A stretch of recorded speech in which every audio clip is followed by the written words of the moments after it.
السلام علیکم ورحمۃ اللہ وبرکاتہ۔ سامعین، آج کی اس ویڈیو میں ہم نوحہ کے تعلق سے کچھ گفتگو کریں گے۔ بلند آواز سے رونے کو نوحہ کہا جاتا ہے، جسے متعدد حدیثوں میں حرام قرار دیا گیا ہے۔ حضرت ابو مالک اشعری نقل کرتے ہیں کہ نبی صلی اللہ علیہ وسلم نے فرمایا کہ جاہلیت کی 4 چیزیں میری امت میں باقی رہ جائیں گی، وہ ان سے باز نہیں آئے گی: اپنے نسب اور خاندان پر فخر کرنا، دوسرے کے نسب اور خاندان کے سلسلے میں طعنہ زنی کرنا، ستاروں کے ذریعے بارش طلب کرنا اور نوحہ کرنا۔ نیز آپ صلی اللہ علیہ وسلم نے یہ بھی فرمایا کہ نوحہ کرنے والی عورت اگر مرنے سے پہلے توبہ نہ کرے تو قیامت کے دن اسے اس حال میں اٹھایا جائے گا کہ اس کے جسم پر تارکول کا پائجامہ اور خارشتی قمیض ہوگی۔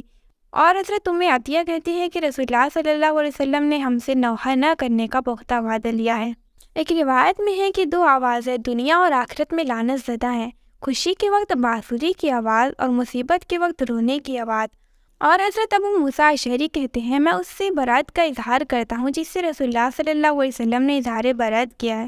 بلا شبہ رسول اللہ صلی اللہ علیہ وسلم نے بلند آواز سے رونے، مصیبت کے وقت سر موڑنے اور گریبان پھاڑنے والوں سے برات کا اظہار فرمایا ہے۔